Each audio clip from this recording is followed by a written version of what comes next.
Oh, that is a very sensitive microphone. Good afternoon, everyone. If there is an empty chair next to you, do you mind just raising your hand so other folks could sit next to you? Make friends, say hi. There is a lot of empty seats. Thank you all. Thank you all.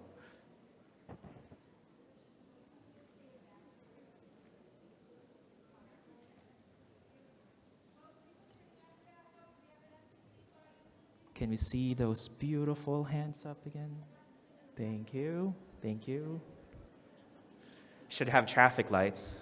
In the front, please, to the right.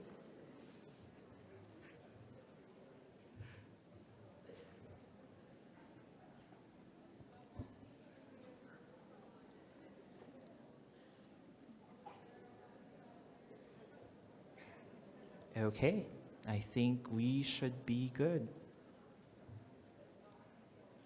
4 more minutes.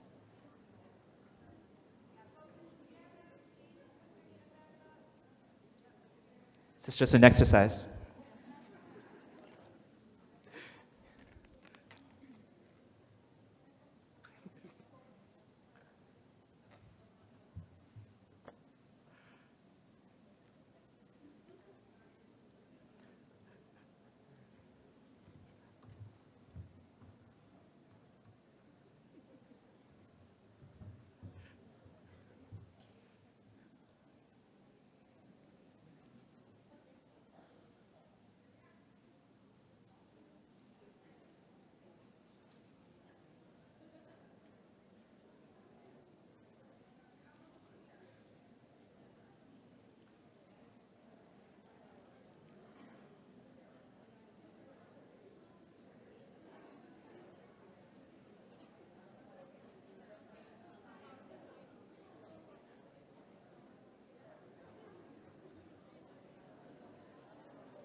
Okay, one more hand exercise. If anyone has free seats next to them.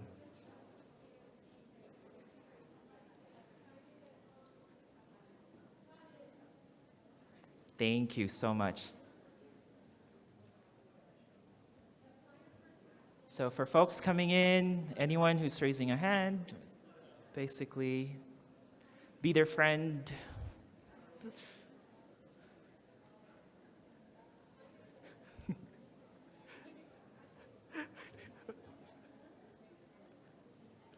Thank you all. 2 minutes.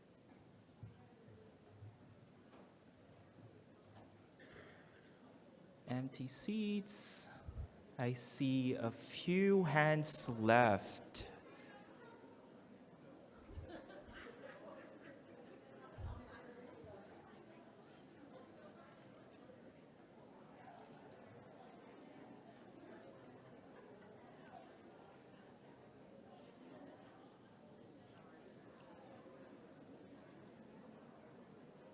Are we okay?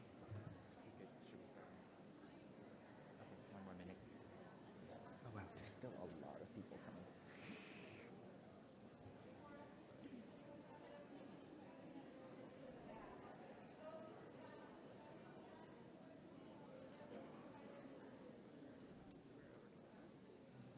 Yeah.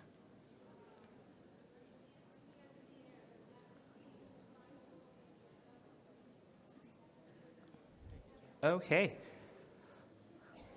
Wow, full house. Let's see if we can live up to it. I'm just kidding.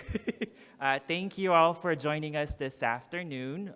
We will be walking through the new StudentAid.gov website. Before I start though, you see 3 people in front of you, but really this effort would not be possible without over 80 FSA staff members who has been helping us throughout this entire time, as well as literally the entire organization that's either done 2 jobs, 3 jobs to help us get through this release. And then we also have our awesome support from our contractors and our partners, and you all for giving us feedback along the way. And so I'll start off really by just telling a story of how we've begun our process. At the center of what we do is the voices of our customers, students, parents, and borrowers, their experience going through the student aid life cycle. And what we've really done is try to hone in on what are the most common customer pain points that we've heard, and some of them are right in front of you. First one really is unconnected entry points. You've heard speeches earlier this morning from the Secretary and the General. We have over 13 different websites that our students, parents, and student loan borrowers have to access. We know that 80% of our customers actually have to go to more than one website just to complete a task. And so from that perspective, and just even having that entry points really does introduce barriers for our customers to be able to complete critical tasks around student aid. The second story is around committing now and worrying later. What we found out from the students and partners that we've interviewed is that throughout the process of applying for college and filling out the FAFSA and completing the Master Promissory Note entrance loan counseling, up to actually repaying your student loans, that a lot of things are happening in their environment, and that sometimes their focus is just what's happening right there and then, and not necessarily looking forward to how does this one decision impact me 4 or 5 years down the road. Third story is around low engagement. Because of our multiple entry points, because of the information that's available everywhere, usually our customers are inundated with a lot of information, and sometimes the engagement is not really there for us to sustain that long-lasting relationship with them. The fourth one is small hurdles and big consequences. So little things that might seem in context small. For example, seeing a pop-up when you're logging in, or not being able to successfully log in. One minor step, but if it builds up to multiple different errors that students, parents, and borrowers see, then again, that prevents them from successfully completing a critical task. Scattered resources. So kind of see the theme now. A lot of information provided everywhere, different sources of it, and different information that our customers are also seeing. And then the last one is lack of support. So we know that within the community that you all are at the front lines of the way our students, parents, and borrowers are experiencing their journey throughout student aid, but we also do know that we can do more. And so out of all these recurring themes, we have then made sure to incorporate that into what we are calling the digital and customer care platform. Really, the vision behind DCC, or Digital Care and Customer Platform, is to transform the experience that our students, parents, and borrowers as they go through the student aid journey, whether that's through the digital front door, so the websites, the mobile app that they interact with, whether that's through the contact centers that they call to when they have help, or whether that's through the communications that they get when it's time to repay their student loans or to get confirmation that they've submitted their FAFSA. We've looked at it holistically throughout that journey and then said, how can we improve that experience? So as you can see in here, digital and customer care predominantly focuses on 3 main platforms. First one is the single front door, or the new studentaid.gov website that we'll walk through today. The second one is the customer care platform and pilot. We have actually rolled out a few months ago, 1-800 number that they could call, and it connects them to different resources or contact centers. And then the last one is personalized communication. So we want to make sure that the information, the messages that our students, parents, and borrowers are getting are consistent and branded the same, so that they understand who it's coming from and they could digest the information that they're receiving. What you'll see throughout the presentation as Mindy, Tate, and I walk through the new website is there are 3 main tenets or guiding themes that we are trying to implement for our customers. The first one really is a personalized experience. We want to make sure that we meet the students, parents, and borrowers where they're at the time of their student aid journey. We know that the process can be complex and sometimes could be daunting, and so we want to make sure that we provide you with the correct, accurate, and critical information that's relevant to the situation that you're in. Second thing is a connected experience. So instead of completing one task, going into a different website to complete another task, trying to find information on a different phone number, we wanted to make sure that we provide that to you in a very consistent manner. And the last one, which I am personally really excited about, is it's anticipatory. So it's not just looking at where you are at this moment, but also trying to provide students, parents, and borrowers with an information or a look into their future. Like, how would this decision impact me 4 years later? As you've seen, we've laid out the foundation for next gen. You've seen the mobile responsive FAFSA.gov that we launched. You've also seen the My Student Aid mobile app that we released, and then you've seen the integration that we have with StudentAid.gov and FAFSA.gov.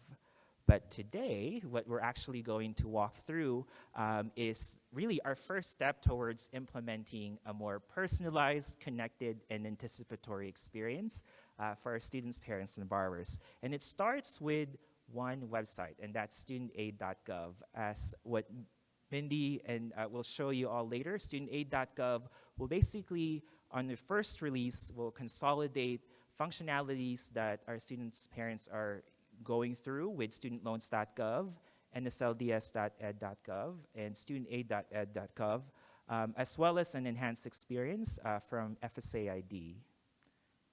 So, Mindy?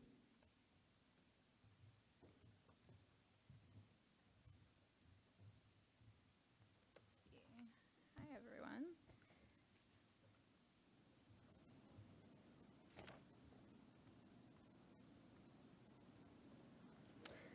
Hi. So I currently am in charge of FSA ID, the student and borrower parent account access, and I definitely recognize that is not exactly FSA's most well-loved system, but we have been working really hard the last year or two to make some improvements to make the process easier based on feedback from you all, based on feedback that we receive on social media and in call centers and from high school counselors. And, you know, I personally do recognize the need for improvement and really the improvements that we've made because I've had an FSA ID for years as a borrower myself. So I'm really excited to show you some of those improvements today through the new StudentAid.gov site. First, we'll look right now. This is a prototype, so it's not yet live. It's going to be live pretty soon. This is the homepage of StudentAid.gov. You'll see it looks very similar to the StudentAid.gov out there today, but we have re-looked at all of the data and analytics and user research to really try to design this to get students the information they need and give them, you know, options about how they view that information. We really feature the login prominently so that, you know, we know that while we offer much information, if they don't log in, if they do log in, we can give them a much more personalized experience.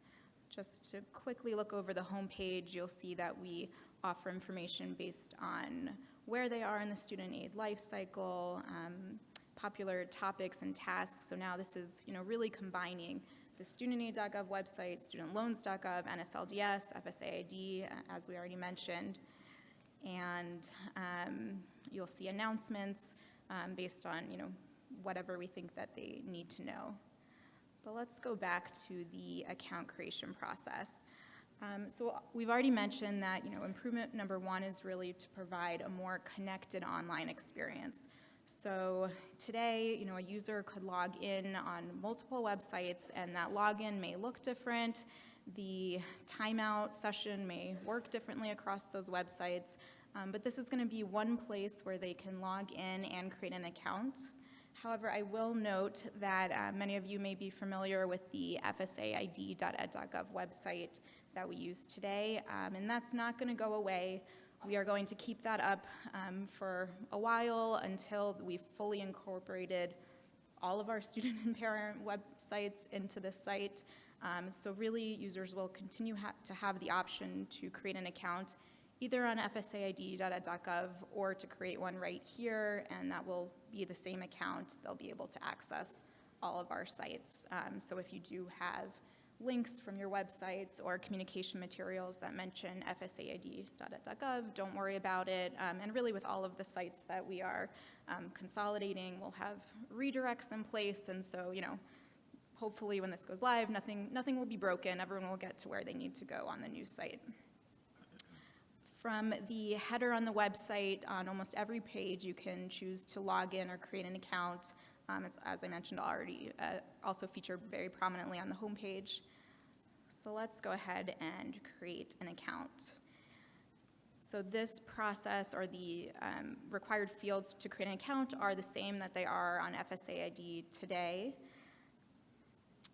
And there are 6 steps in this process. So the first step is account information. So in this example, we're signing up John Doe for an account. One improvement I want to highlight that we made this year is we give users a warning if they're using a school email address, whether that's a high school or a college. If we detect that it's a school email address, we just give them a warning. They're welcome to still use it, but we want them, to really think long-term about their account access. And we know that one of the main customer pain points is that users log in or create their account with a temporary email address, and they then may lose access to that and have trouble logging in later. So John Doe will change his email address to a Gmail one. I want to talk quickly about our password requirements. So you may or may not have known that actually in the last year we've removed the requirement that users have to change their password every 18 months. They now no longer expire. They only need to be changed if there's been a security incident or if they go through the manual ID account recovery process. But for most users, we know that this was a really big burden because just by nature, they're not really using their FSA IDs that often to log in. So when it changed, or when your password expired, every time you tried to log in, this was a huge pain point, and this is what people are calling our call centers about. So now you no longer have to do that.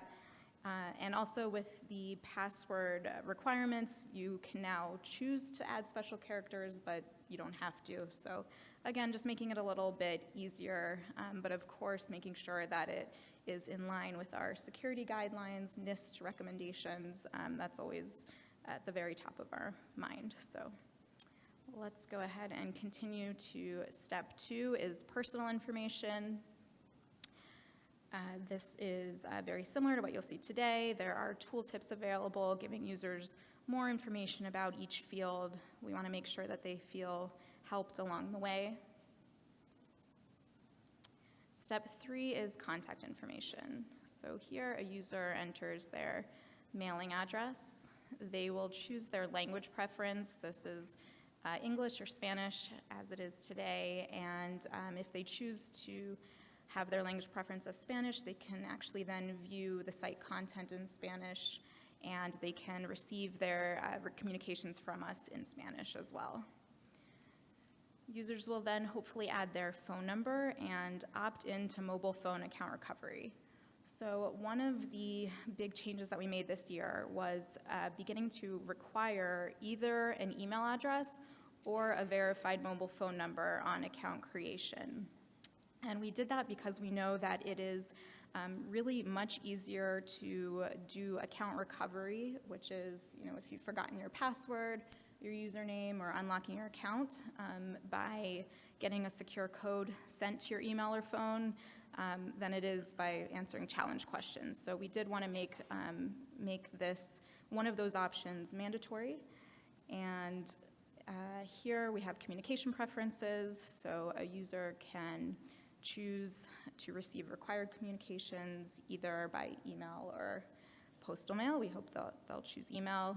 And then they can also choose to opt into informational emails or text messages that we may send in the future about such things as student loan forgiveness programs or different repayment plan options. And we definitely will always respect their desire to unsubscribe from those informational messages if they'd like, which they can do in their account settings. Step 4 is challenge questions. So in the last year, we actually eliminated the 5th challenge question. Now there are only 4, and we changed the challenge questions. There used to be 2 that you write in yourself, and we got feedback that that was very confusing. Users aren't used to making up their own challenge questions. So now they are all just a drop-down list. I do want to note, I did hear feedback from the Partner Summit on Monday that, and this is not new, I think we've heard it before, that many students complain that the questions don't really apply to them, especially younger students, and so there's been a request to, relook at the questions that we are asking users, and I will definitely, take that back and look into that. I think that's something definitely we can work on. So this user has filled out their 4 challenge questions, but again, now that a verified email or mobile phone number is required, they don't necessarily ever need to use their challenge questions. They can if they want to, if they are trying to recover their password or username, but they don't have to. On step 5, this is a little improvement we've made this year where you can view all of the information you've entered on your account and actually quickly just edit on the screen. If you see something that looks wrong, you can correct it right there versus having to navigate back to earlier in the process. So John Doe looks great. All of his information's there. He agrees to the terms and conditions. And now he's on the last step of the account creation process to verify the contact information. So this is what I was talking about before, how only one of these is required, but if a user provided their email address or phone number in the beginning, then they're going to need to verify both here. And verifying means that just a secure code, a 6-digit number, is sent to their phone on file and or their email on file. They should receive it right away, enter the code, which they have 30 minutes to do before it expires. They can always request for a new code to be sent. And that's one way we know that, it really is them. Same for email. If they provided both, they'll do both here. And now they've created an account. So we've tried to make it a little bit more clear about what's next, because we know that this part can be confusing too, that, right now, once you create an account, a user can immediately fill out a first-time FAFSA or check the status of their Social Security Administration match. But because we are matching information with Social Security, you all probably know that it does take about 1 day during the week and up to 3 days over the weekend for that match to come through, and where they can then fully use all of the functionality on our site. And we have explored in the last year also, where I've personally been in touch with the Social Security Administration. We would really love for that match to be more instantaneous so that users can just go on and do everything they need to do right away. And that's not something that SSA currently offers, but has indicated they may soon. So we will definitely continue to be in touch with them. Now that the account is created, let's go back and log in. So again, they can log in from the header, really on any site or any page on the site. So another important update we made this year is that now users no longer need to use their username to log in. They can log in if they provided us with that verified email or mobile phone number instead, which is definitely in line with how you see other logins out in the outside world. So their username is similar to the challenge questions. Now they really don't ever need to use that if they don't want to, because they'll always have that verified email or phone number to log in instead.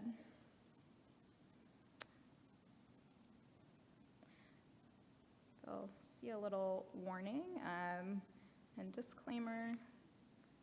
It's a little bit off the page. So the first time any user logs into this new StudentAid.gov, whether they've had an FSA ID for a few years or if they just create an account, we do we show them a one-time information confirmation just to confirm that their information is up to date that they've provided us, give them another opportunity to enroll in another verified email or phone number. In this example, this person has already opted in to verify their phone and email. and they can just review again their communication preferences. So this is a one-time thing we'll serve up as soon as anyone logs into the new site. But then beyond that, any user that logs in will be taken directly to this dashboard. And this dashboard is just another feature of the site that is really the centralized hub for everything we want you to see at quick glance. And so for a user that does have aid on file, they're going to see this feed from their NSLDS information that shows their a little My Aid tile. It shows in a visual way their loan balance, the grants they've received. If they don't have aid on file, they may see instead the status of their Social Security Administration match.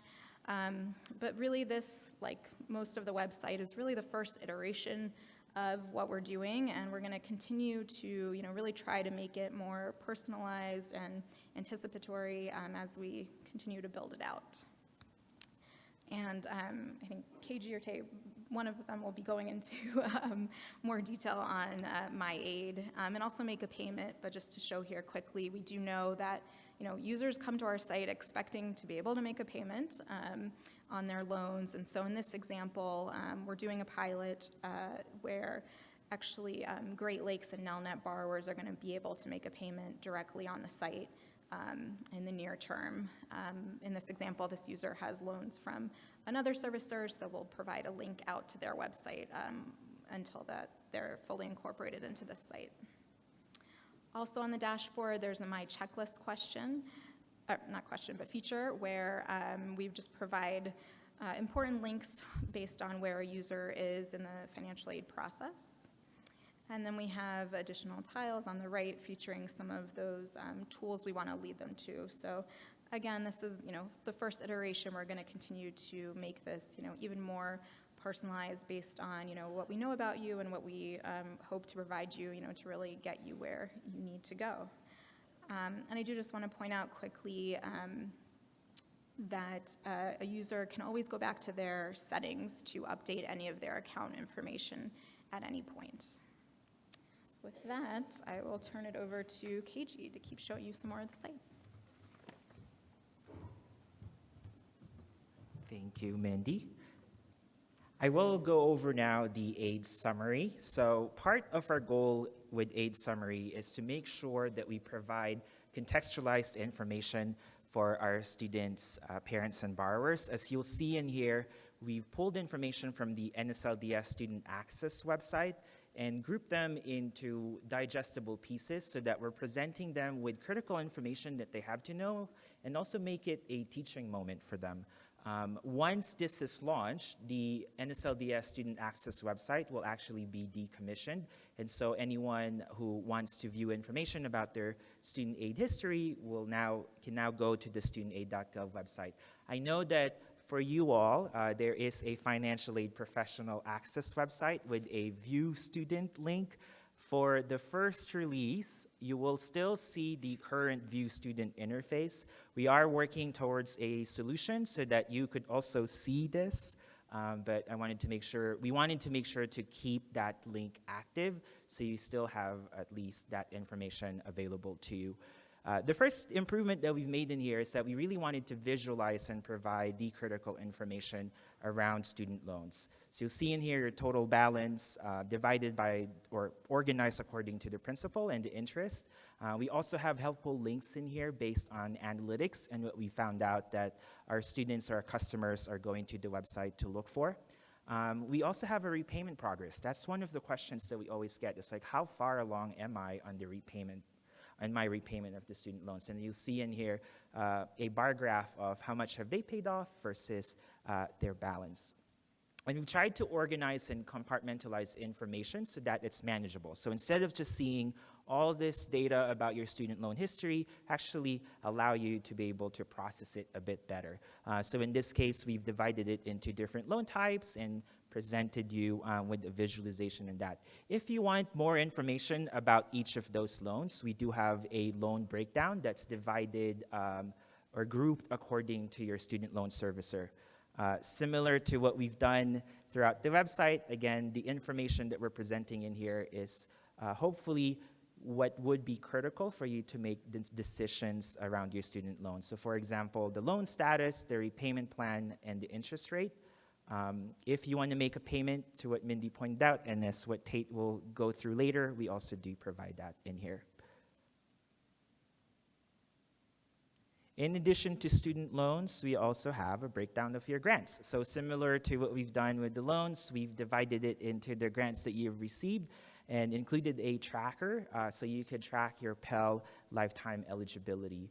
We've also grouped it based on the college or university that you're attending. So at least, again, the information is connected and it's contextualized. So it's not just about me as a student getting a Pell Grant, it's like where did I get it from and which schools I got it from. As part of the functionality, if you do want to update your enrollment, it will be available under your profile. So you could just add the school in here and submit the request, similar to what you can do on the NSLDS Student Access site. So that is AID summary. The other feature that we wanted to highlight is, you've heard about this, is the Informed Borrower tool. In our effort really to make sure that we provide contextualized and anticipatory information so that our students and parents can make informed decisions about student loans and student debt, we've created this Informed Borrower tool. So you could access it via the dashboard on the first release under Be an Informed Borrower. And what it will show you, first of all, is a personalized snapshot of where you're at currently. So if you're a student with loans, it will give you or pull information from your NSLDS student history so the student can see the principal and interest that they currently owe, including at that moment in time what their monthly repayment will look like under a standard repayment plan. And these are important to slowly nudge them to start thinking about this is going to be my future, and so as I borrow more, this amount might increase. In addition to just making sure that it is a connected experience, we're leveraging NSLDS, and we're also leveraging College Scorecard.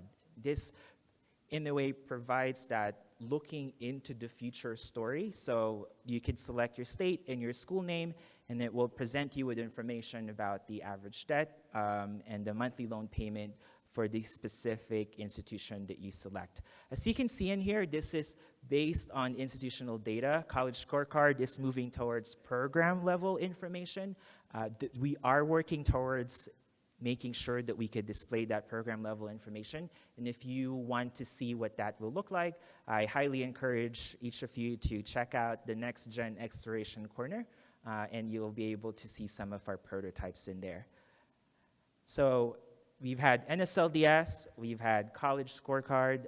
We're actually also leveraging the information that the students provide on their FAFSA form. So depending on their dependency status and the grade level that they've indicated, we will also try to calculate your aggregate loan limit. Again, this goes into the story of what does it look like for me now versus what it will look like for me in the future. So if you're an undergraduate student, a graduate student, or an undergrad with an additional eligibility for unsubsidized loan, we'll be able to calculate your aggregate loan limit and the max that you could borrow for that moment. If you have consolidation loans, we will not give you any data, as we all know. We will instead encourage the students and parents to reach out to the financial aid administrator or counselor to be able to ask information on their aggregate loan limit. Similar to what we do with loans, we display also grant information in here and their Pell lifetime eligibility used. So in context, that's what we're trying to present. We're providing you with a snapshot of what is happening now, but also trying to make sure that students and parents have hindsight or foresight into what's coming in the future. We also do provide teachable content in here. So for example, we describe what principal, interest, and capitalizations are. Those are complex terms, but we wanted to really decompose it so that it's digestible, because these are terms that might not seem as relevant, but as students go through their education and their student aid journey, that definitely impacts the way they make decisions in the future. We also have borrowing tips in here, and last but not the least, helpful links. So any tools that we can provide and that Tate will show more later. You've heard earlier that the Informed Borrower tool will have the acknowledgement piece. So I do encourage each of you to also attend, I think it's the COD session. It's session number 5. There is a Dear Colleague letter that came out on November 21st that talked about this. The COD session will be able to provide you all with more technical details into how that rollout will look like and how it will impact disbursement starting in the 2020-21 award year. So with that said, Tate will continue on the story with some of the other tools that we'll offer. Thanks, KG. How many of you had long flights to get here? A number of you. All right. Well, take a deep breath because I really think we have saved some of the most exciting features for last. Some great stuff here. For the eagle-eyed, you've certainly seen a lot of links to Loan Simulator throughout this demo so far. There are a lot of ways to access it.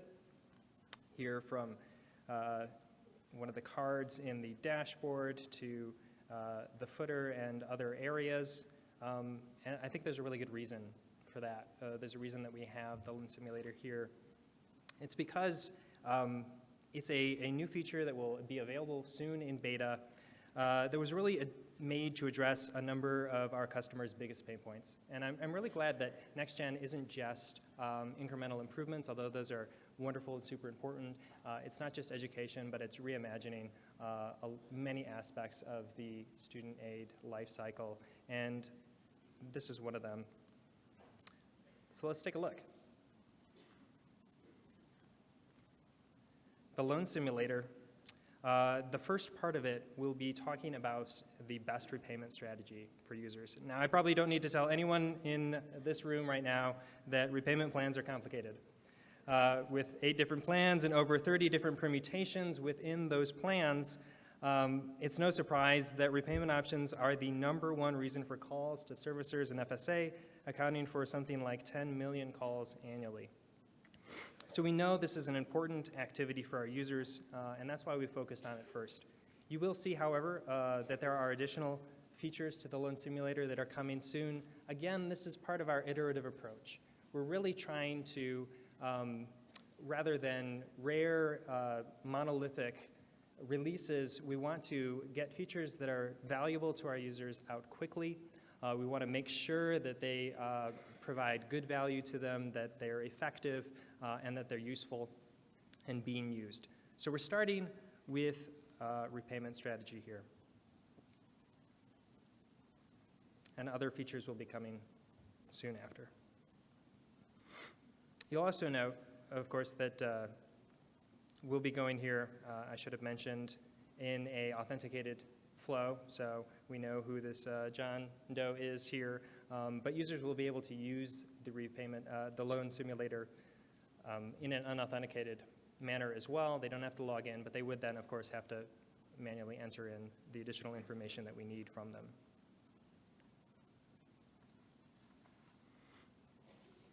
The Loan Simulator starts with asking which of the following apply to them. We really want to have a friendly, wizard-like interface here. Rather than a long list of form items to fill out, we want to personalize it. And we will be asking additional questions based on what users input here, based on what really applies to them, so that we can eliminate irrelevant information. So for instance, if we clicked on I have children or their dependents, after this we would ask them about their household size. For the sake of the demo, we'll be starting with simply I have a job or I'll estimate my income. And of course, at any time, users can also skip ahead and through the wizard to the main part of the Loan Simulator, but without additional information, we wouldn't be able to provide them very personalized recommendations, and they would just end up with standard or graduated repayment suggestions. So we certainly don't recommend that, but we do offer that for power users. We'll continue on.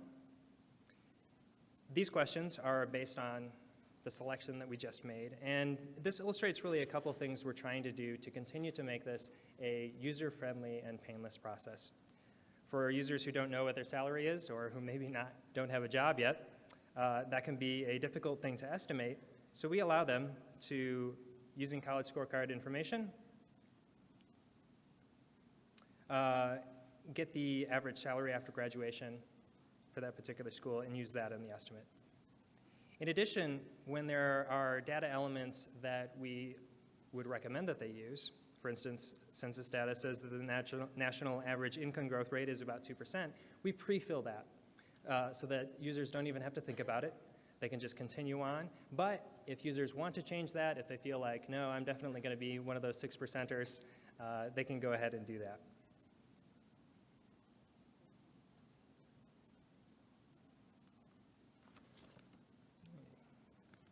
See it a bit better here. The second section goes into their loan information, and for authenticated users, we pull that information directly from NSLDS so that they don't have to bring it in. They can also directly here in the simulator view additional details about that. Obviously, it won't look quite like that. That's just part of the demo process. Well, we'll just move on from there. But users can also add additional loans. So if they're not, there are private loans or other loans that aren't listed there, they can add them in. If previously they mentioned that they have a spouse, spousal loans obviously wouldn't also be logged in. So those would come in as well. For users that don't have any loans yet or who feel like they will probably don't have a good sense of what their total amount of loans will be, again, while we don't recommend it if we can pull in information from NSLDS, we do allow them, again, using college scorecard data to use loan averages for specific schools or national loan averages based on school type. And then pull that information in. So that users, again, we never want users to get stuck because they feel like they don't know the answer to this yet.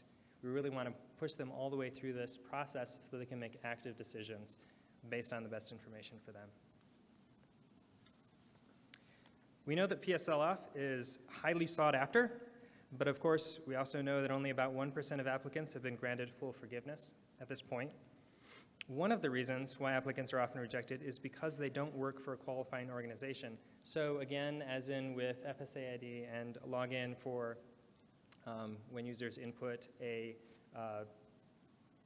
college email address, we warn them if they select a type of organization that may not be available, may not be eligible for PSLF, although we allow them to continue on and simulate that if they choose to do so.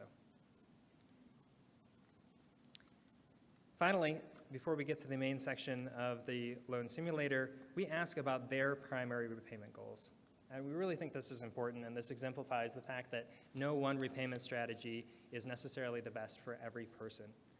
It really depends on your particular goals, your situation, so we want to address that as directly as possible. We want to be as personalized as we possibly can be. We're starting off with 3 intents here, whether the user's goal is to pay off their loans as fast as possible, which would often suggest standard repayment plan types, whether they want to have a low monthly payment, which would often suggest IDR options, or whether they want to pay the lowest total amount over time. And we'll have other options coming in the future, such as target monthly payments, perhaps. For now, we'll suggest have a low monthly payment being our goal.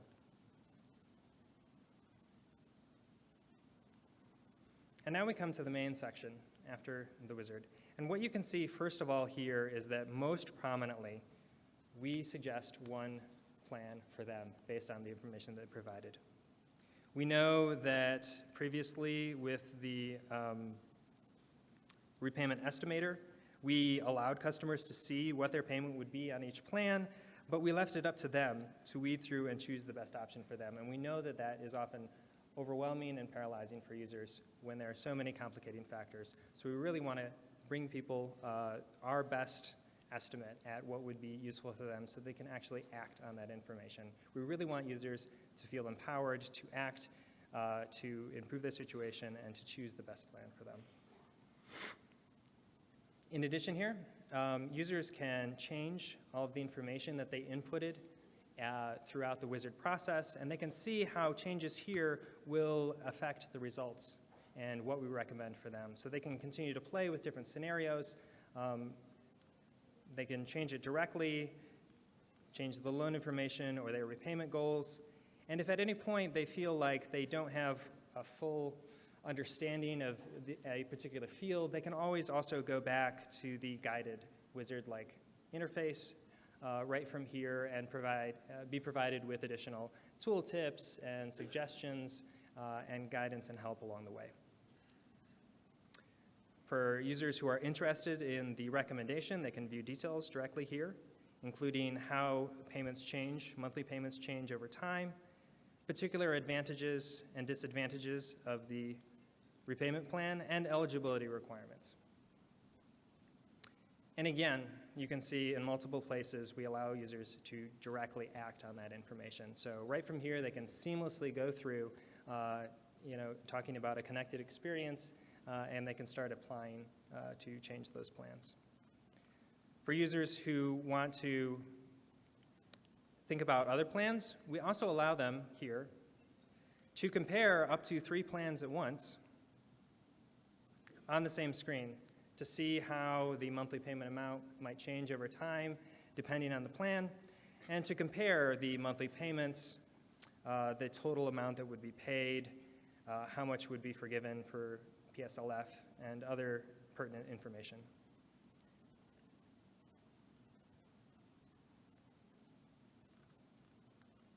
We also provide additional hints and tips at the bottom, again, contextualized to what would be most useful for those particular users.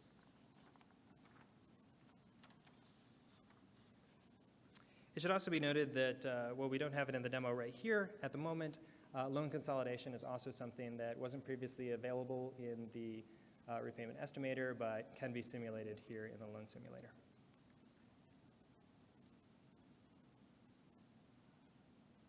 Now we'll go back and talk about another big pain point for users, which is, as Mindy already mentioned, one of the top search terms on StudentAid.gov is make a payment. And around 20% of all calls to servicers focus on making payments, but borrowers haven't been able to make payments on StudentAid.gov or StudentLoans.gov until now. This pilot will only be available to Nelnet and Great Lakes borrowers. So users who don't have Nelnet and Great Lakes accounts will not even see this particular tile, so there won't be confusion there for those users. But for users who have other servicers, we will still be linking directly to those servicer websites so that they can go and make payments directly there. But we do have a user who has a Great Lakes loan, so we'll go ahead and start the payment process. And the information provided here is sourced directly from the servicer. So rather than NSLDS data, this is the most up-to-date for the user. Users can see upcoming payments up to 30 days ahead, and they can select either the total due if they have more than, if they've missed a previous payment and they have a larger balance, or they can select the monthly payment. If they want to do a custom or need to do a custom amount, right now that's not available in the pilot. This is a limited pilot. We're just testing out some of that core functionality to make sure that this would be a value add and a seamless, intuitive process for our users. So it will continue to change and evolve with the feedback that we get. But for now, we're just going through that core process. And also, if the total due was higher than the monthly payment, if they chose a monthly payment here, that would first be applied to past payments rather than current payments. Users can also view here details about the upcoming payments and their payment history.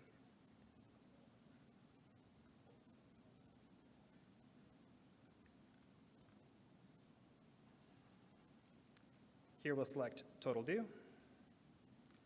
Users can then schedule a payment it automatically populates with the first available date, but they could select another one up to 30 days ahead, up to the payment due date.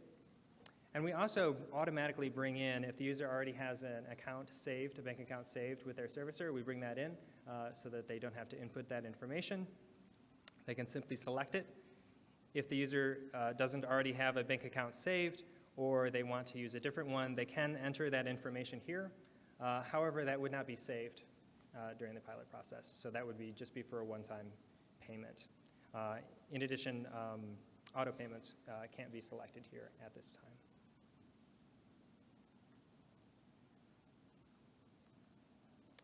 The user confirms the information. It all looks good. And they get the payment scheduled screen. They also get confirmation of payment directly from the servicer. So however that servicer normally communicates those payments have been made, they'll continue to get that information so that they can be confirmed.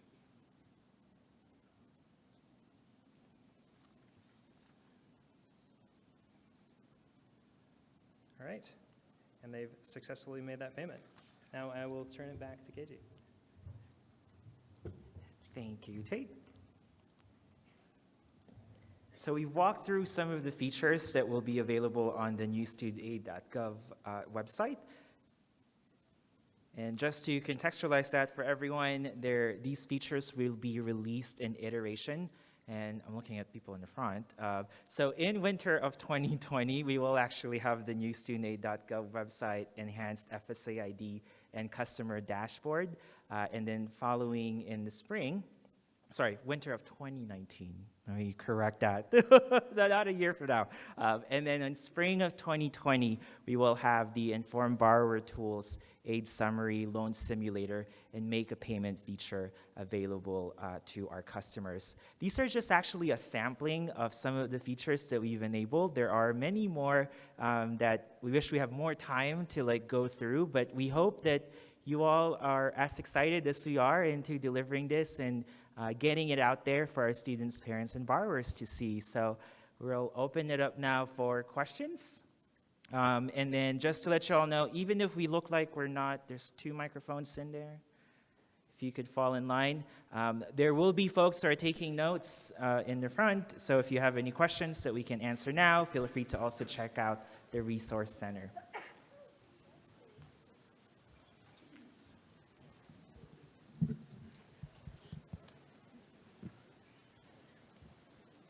Okay, first I want to just applaud you for all the work you've done. I'm very excited to share this with my students. Thank you. I think you've made it very user-friendly and very understandable for them. It's amazing how many of them have never had to deal with any kind of money. It's just go to the bank of mom and dad and get it. And like my kids used to say, Mom, just go to the store and buy more money. It doesn't work that way. We could develop that feature in the future. So my one question is, having a cousin who is colorblind, I'm seeing a lot of green up there that he will not see. So are you going to go through a round of ADA compliance to make sure that, the colors can be seen by other people? Yes, absolutely. So everything will be ADA compliant, YCAG 2 AA. And we're ensuring also that any features that use color also use a non-color indicator. So for instance, anything that would have like a yellow for an alert status would also have an icon and text associated with it, so that color should never be an issue and it should never be an impediment to a user through the interface. Great, thank you. Yep. It's my turn, right? Okay. So I've already received emails from students regarding the wording remaining amount to be paid for their Pell Grant eligibility. These emails are coming from students who have already graduated, and they can see that they had a remaining amount. For instance, if our students graduated in fall, there's a spring disbursement out there. Is this coming from COD or NSLDS, and how do we resolve this to stop those emails? Because I've already gotten a few.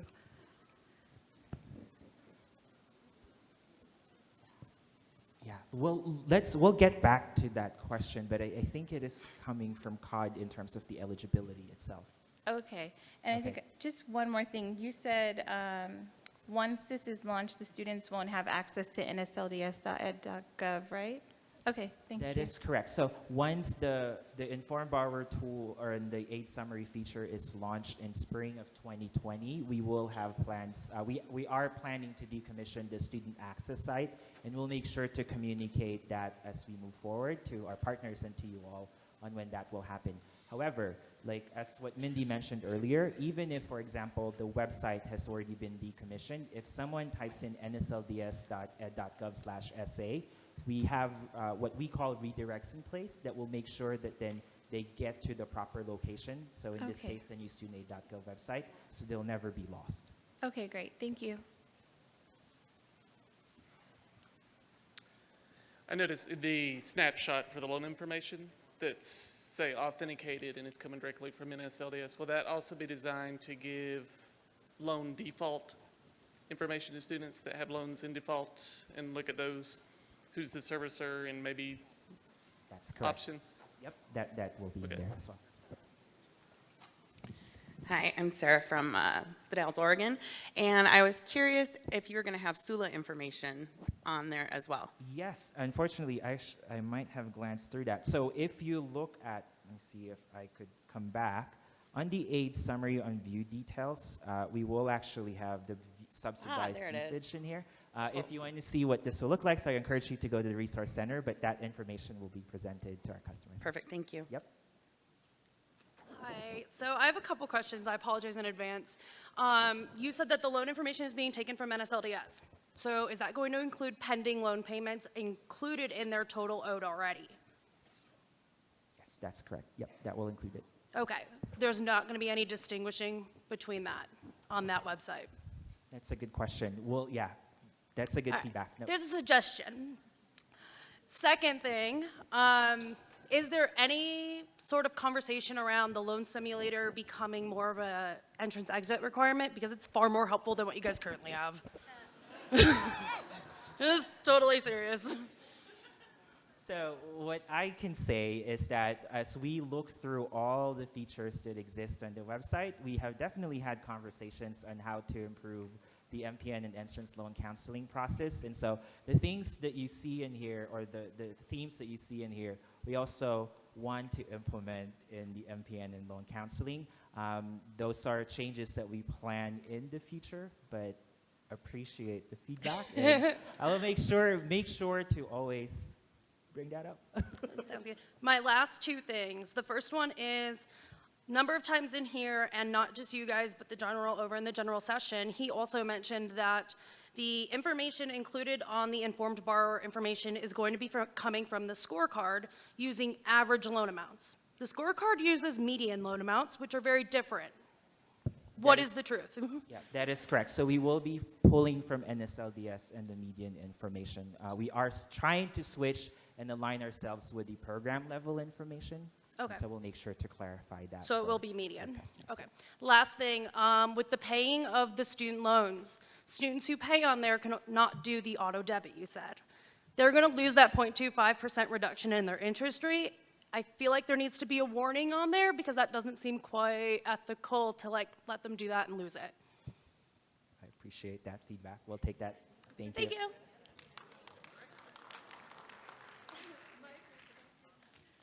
So I might just accidentally be out of date on this, so just ignore me if that's true. No. So one thing that I've encountered with security questions, and thank you for getting rid of the requirement to create their own, by the way, that was really confusing my students, but one thing I find a lot is that they have picked something like, what's your favorite color? And then it's changed, and now they don't remember the answer. And I didn't see what the full list of questions are, but are they all now like unique things that won't change? The list of questions is the same that they are today, so their favorite color could definitely change. But as I mentioned before, I think we're really sort of de-emphasizing the challenge questions because a user is going to have a verified email on file or a verified phone number, and so they can use those instead of their challenge questions to get their account unlocked or if they forgot their password. Yeah. And if you do use your challenge questions, you all may know that then your account, you can't access it for 30 minutes, whereas if you use these other contact information, you can access it right away. So But we will relook at the challenge related questions. follow-up question then. I work with a population that just frequently loses access to these things even after they have verified them. So they do in fact need to use their security questions quite often. So I'm pretty concerned about them not having the ability to choose a question that will change because that's not helpful to them. Okay, no, I appreciate that feedback, and, like we said, I definitely can, relook at the questions that are offered and add more. Would appreciate, feedback on suggested questions. Yeah. So we've heard that feedback, and we'll definitely look into it. Thank you. Hi, I'm not sure if you would see this as a benefit, but since a lot of the information is being pulled in from NSLDS, would you see it as letting the student know whether they're currently enrolled or the last time they were enrolled at an institution? It might help us with overlapping loans if they're not sure that they left or how they left if they didn't properly withdraw. We do actually display the enrollment information under the enrollment section, and so you'll be able to see in there your enrollment status. You will be able to see it with the Yep. dates to see if it's current time? Awesome. Thank you, guys. Would it be possible to see what the screen for entrance counseling and MPN looks like? That is actually a good question. So for our first iteration, the MPN and entrance loan counseling and the studentloans.gov flow will actually remain the same. So if you go to the Resource Center, you'll be able to see from the main menu how you get to the MPN and entrance loan counseling. With that said, we are planning and currently planning, like, how do we improve those next set of features? Okay, So, I have feedback. yeah, sure, sure. I don't know how often it happens for other people, but with parent borrowers doing an MPN for a parent loan, we tell them to do the MPN and then they automatically do the unsub loan because it's listed first. They never bother to scroll down because they're listed horizontally versus vertically. So that was the only thing that we thought, if it were side to side, they could find it easier, kind of like how a good majority of this is. So that was my main feedback. Thank you for that. Thanks. So 2 questions related to the loan estimator. Wizard, will you have something similar for medical students that take into account the residency, similar to the AAMC Med Loans Organizer and Calculator? It's not currently available, but as I said, and as you could see even there, not only do we have placeholders, but we have additional features that we're really looking forward to implementing. We definitely appreciate additional feedback on what features that you think would be most utilized. And if, again, just a shout out to the Resource Center, back left corner, we can also take additional specific recommendations there as well. Okay, and the second part was consolidation. You mentioned it, but you didn't really say if there's going to be an option to show, like, if you consolidate versus if you don't consolidate, and what the weighted average would be in the loan once they consolidated compared to not consolidating. Yes, so the comparison of consolidating or not consolidating will be in there. It's not in the current demo, Okay. but it's one of the original features that will go in, so you'll be able to compare that. Okay, great, thank you. Hi, I love all the little question marks that are like, what's this? I don't know if I missed it or maybe a suggestion. The tiles at the beginning when people indicate things that apply to them, like insurance premiums. Freshmen don't know what insurance premiums are. They really don't know if they have retirement savings that are tax deferred. So if there could be little what's this question marks for those. Yeah, they don't know what a Yep. lot of that is. Absolutely. Yep, that's an area of improvement that we're looking at as well. Perfect, thank you. Thank you. Yay, thank you. Hi, I had a couple questions about the IBT. It was mentioned in the general session that it needed to be completed once per year. Is it academic year, award year, calendar year? What would that look like? It would be award year. Sorry, wow, this microphone is really, it would be award year. Okay. And then another question was, the information seemed to have some similarities with entrance counseling. Can those two be integrated, or are they going to be completely different steps? So I'm smiling because that's also part of the feedback that we've gotten as we're testing IBT. And so, like what I said earlier, as we look towards re-envisioning what the MPN and entrance loan counseling look like, we are taking into account what are the things that we are already providing and how could we make that experience at least more seamless. So thank you for that feedback. Perfect. And one final question, hopefully it's quick. If they are going to be separate, how long will the IBT take to complete? Because I have students who complain about entrance counseling taking too long to go through. Yeah, so I will encourage you to go to the resource center, but basically the page that I showed, it would just provide you with the information, and then at the very bottom, you'll just see, I acknowledge that I've read this information, and just brief select and that. quick. Again, the goal really is not to prevent disbursement, but to make sure that before taking on additional student debt, that our students and parents at least have an understanding of how to forecast into the future, how it impacts them with regards to that. All right, much appreciated. Great job, guys. Thank Great you. job. Great job, guys, but I really think you give a lot of students a lot of credit because you aren't working with them on a day-to-day basis such as we are.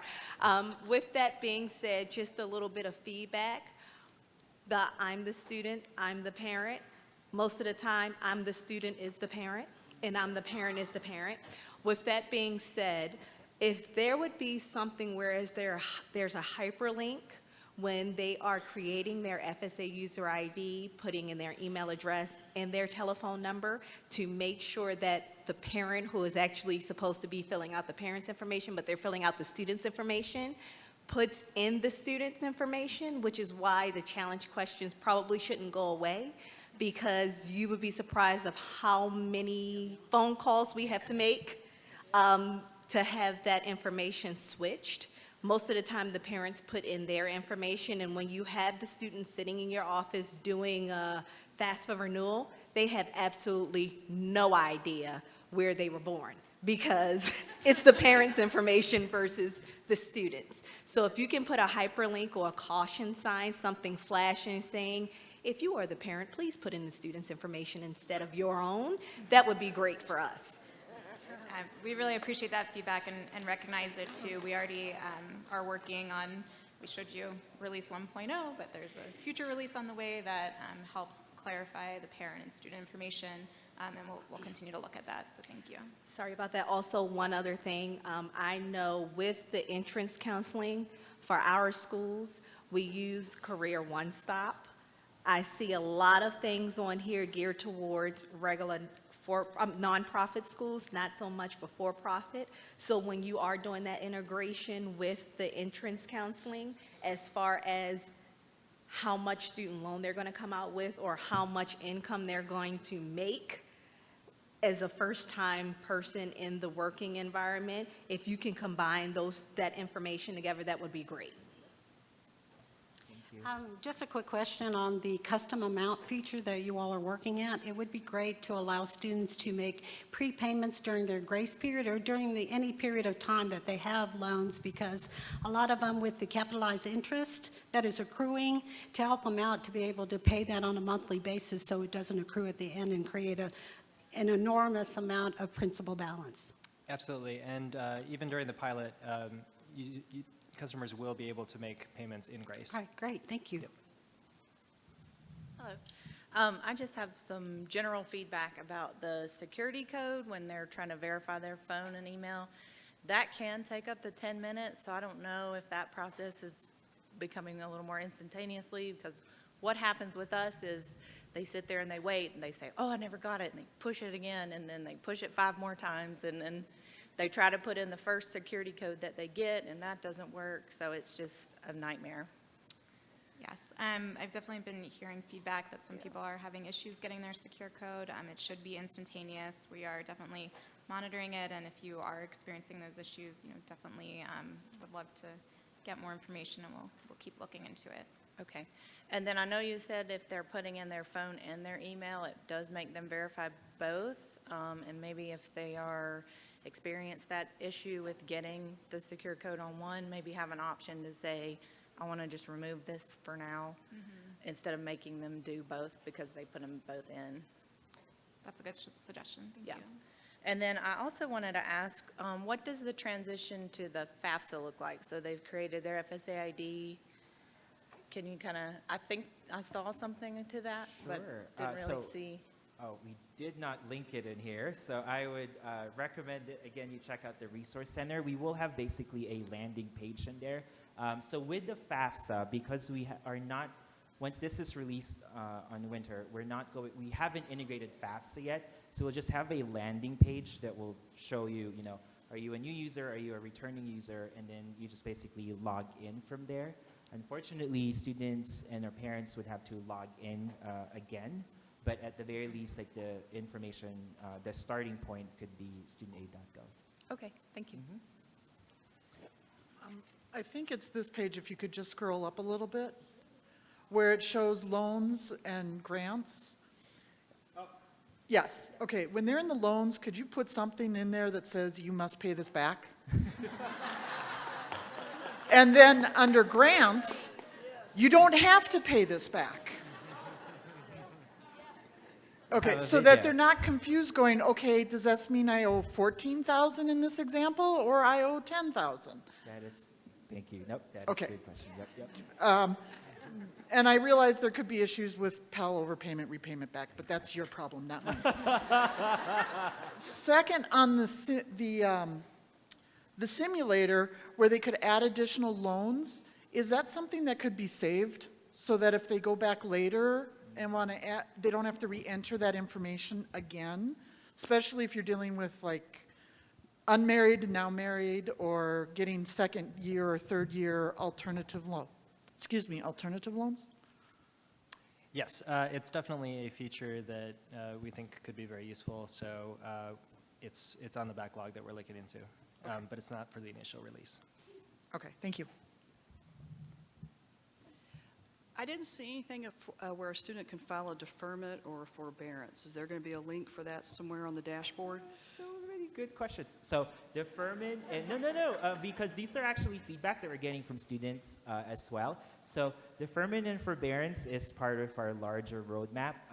Initially, what you actually saw in here is mostly focused in terms of like getting your account established and seeing the first iteration of your dashboard. But I think really enhancing the other parts of loan repayment processes are definitely in our horizon.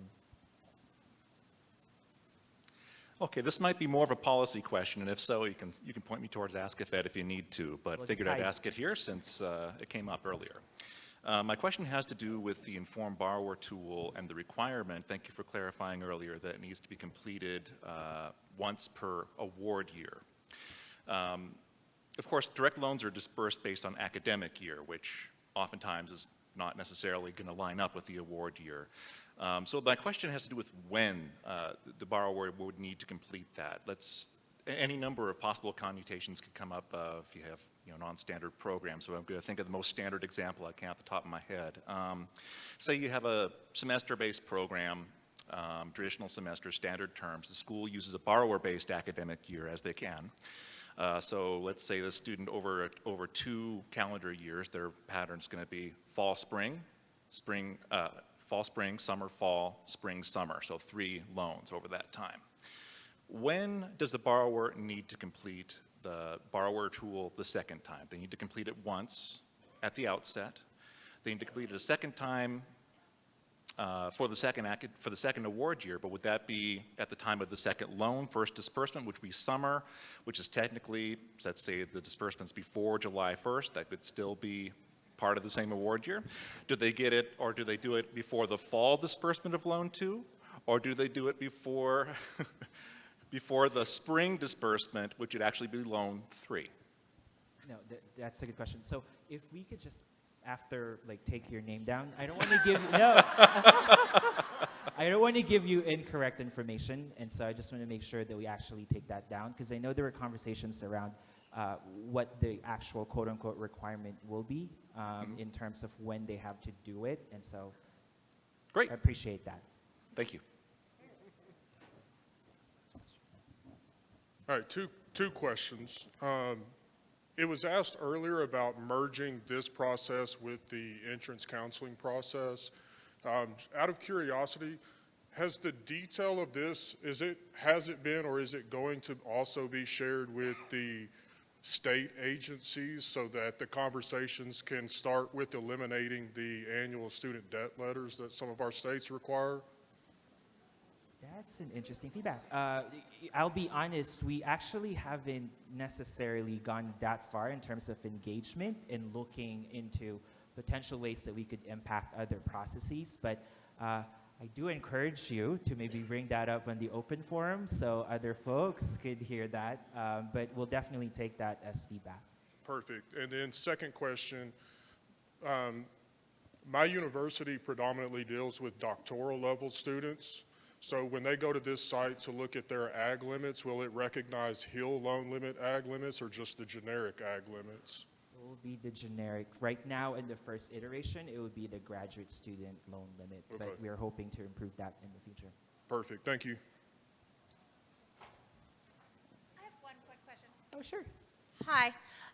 Regarding the once-a-year award year, whenever they have to go back in and certify that they've acknowledged their whatever, you, at one of the slides, said something that you were going to have notifications that were going to be timely and sent out to students. Is that on the list of notifications that will be sent out once per year? So not for the first iteration, but I Okay. think that is something that we could definitely look forward into capturing for Yeah. our marketing and communications platform. Right. Okay. Thanks. Thank you so much. Thank you all.